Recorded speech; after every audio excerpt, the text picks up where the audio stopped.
यीशु मसीह का जीवित लहू के बारे में 1983 में प्रेज द लॉर्ड। मेरे प्रियो, अगर आप इस चैनल पर नए हैं तो हमारे चैनल को सब्सक्राइब करें, बेल आइकन वाली घंटी जरूर दबाएं ताकि बाइबल और वचन से संबंधित जानकारी।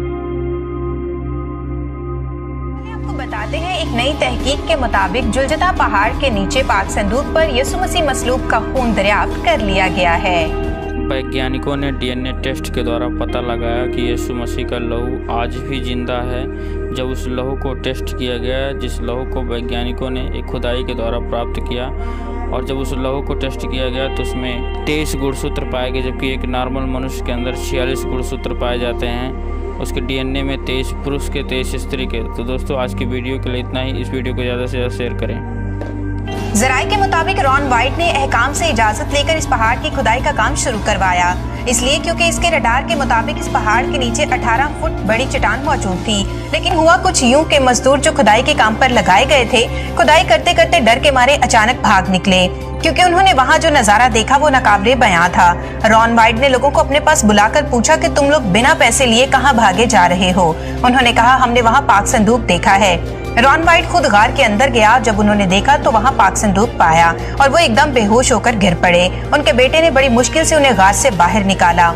अगली बार रॉन वाइट दोबारा इस गार में उतरे और उन्होंने दोबारा पाक संदूक को देखा तो बताया कि जब उन्होंने इस संदूक को करीब जाकर देखा तो 4 फरिश्ते इसके चौगिर्द पहराजन थे।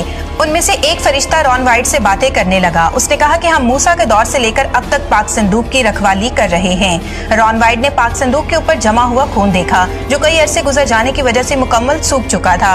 उन्होंने खून का सैंपल लिया और मेडिकल रिसर्च सेंटर पहुंच गए। मेडिकल रिसर्च सेंटर वालों ने बताया कि हम इस खून के बारे में ज्यादा मालूमात नहीं दे सकेंगे, क्योंकि खून के सेल्स अब तक खत्म हो चुके होंगे। मगर रॉन वाइट, जो खुद एक मेल नर्स भी था, इसने इन लोगों से दरखास्त की कि इस खून का डीएनए मालूम करें। रॉन वाइट की बात मानकर रिसर्च सेंटर्स वालों ने 24 घंटे के लिए खून के सैंपल को एक खास किस्म के सोल्यूशन में रखा और 24 घंटे के बाद खून का टेस्ट किया गया। नतीजा मालूम होने पर उन्हें एक अनोखी बात पता चली। उन्होंने रॉन वाइट को बुलाया और बताया कि इस खून के सेल्स अभी तक मरे नहीं, बल्कि ये खून अभी भी जिंदा है। जब उन्होंने डीएनए की जांच की तो ये जानकर और भी ज्यादा हैरान हुए, क्योंकि एक आम इंसान के खून में 23 जोड़े क्रोमोसोम्स होते हैं, जिसमें से आधे माँ के और आधे बाप के होते हैं। मगर इस खून में सिर्फ 23 क्रोमोसोम्स ही पाए गए। बात जानने के बाद रॉन वाइट को और भी ज्यादा यकीन हो गया कि ये मसीह यीशु का खून है, जो इंसानी इरादा से नहीं बल्कि खुदा की मर्जी से मुकद्दस मरियम के बतन से पैदा हुआ। अब इसके जहन में सवाल पैदा हुआ कि आखिर ये खून इस संदूक पर आया कैसे। इस बात के मुतालिक मजीद शवाहद इकट्ठी करने के लिए रॉन वाइट एक मरतबा फिर उसी गार में गए।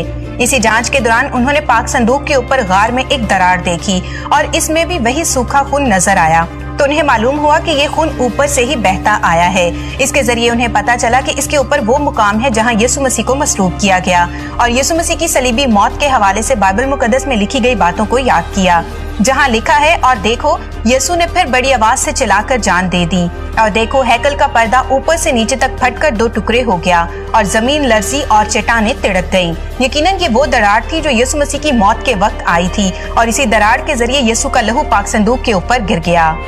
इस किताब को पढ़ने के बाद रॉन वाइट ने ये जाना कि ये खुदा की मर्जी हो सकती है कि यिर्मयाह नबी के जरिए पाक संदूक को इस गार में छुपाया हो, जिस पहाड़ पर मसीह यीशु को मसलूब होना था, और इस लहू का पाक संदूक पर गिरना सब मसीहियों की गुनाहों से निजात का मुंह बोलता सबूत है।